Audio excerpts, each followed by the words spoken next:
In this video, we want to find the integral surface of a first order partial differential equation. So the integral surface passing through the curve y squared equals 2x plus 1, and z is equal to e to the x sine of x plus 1.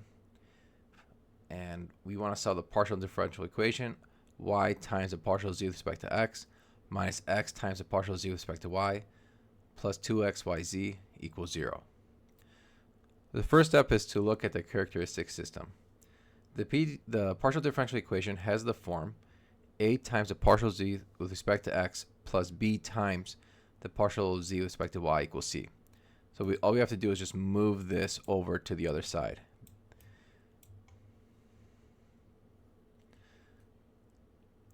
So now we can clearly see that a is equal to y, b is negative x, and c is negative 2x by z. So the characteristic equations are dx divided by a, which is y, dy divided by b, which is negative x, and then dz divided by c, which is negative 2x by z. Now we want to solve this. So we're first going to solve this equality. So we have dx over y equals dy over negative x. This is a separable differential equation, so we can cross multiply and bring everything over. So when we cross multiply, you get negative x dx plus y dy equals 0, or equals y dy, and then we'll just add x dx to both sides. So we end up with that equation, and then we can integrate. So we'll integrate everything, basically, all the terms. For x dx, you get x squared over 2. For y dy, you get y squared over 2. And then the antiderivative of 0 is just a constant. So if I multiply both sides by 2, I get x squared plus y squared is equal to a constant. Now I'm going to solve the second integral. So here we're going to use the first and the last. So let's solve that. So we have dx over y equals dz over negative 2x by z. We will again cross multiply. And when we cross multiply, we notice that we have a factor of y in both sides. So we can just divide both sides by y, assuming that y is not equal to 0. And so we get dz as negative 2x z dx. We can bring the z over and have dz over z equals negative 2x dx.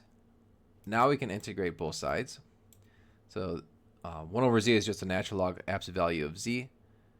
And then negative 2x is negative x squared plus a constant. So I could just do e to both sides like this.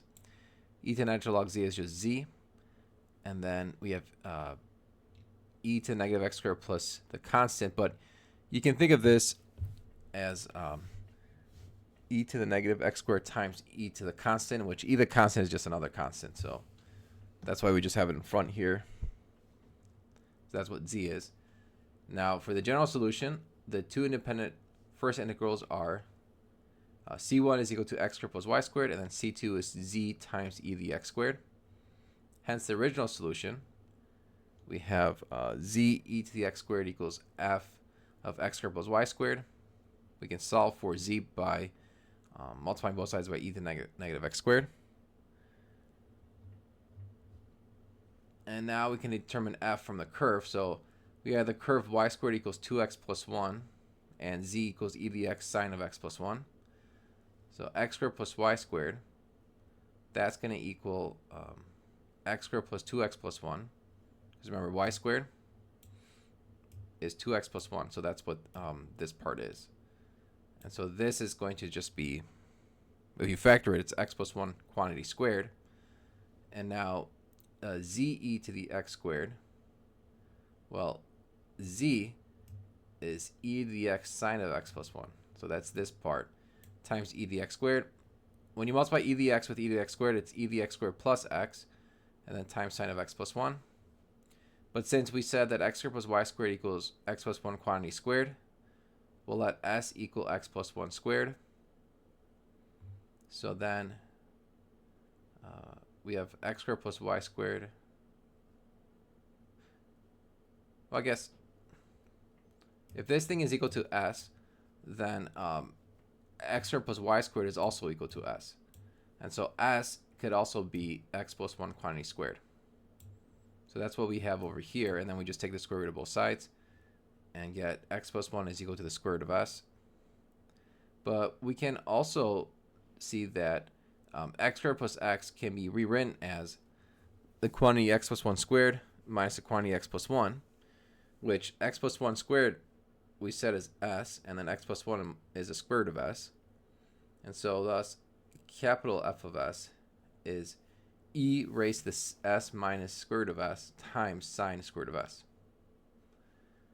And so now we can substitute it back. Z is e to the negative x squared times e to the x squared plus y squared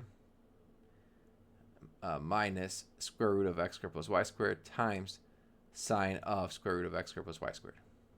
And so that's going to be our final answer.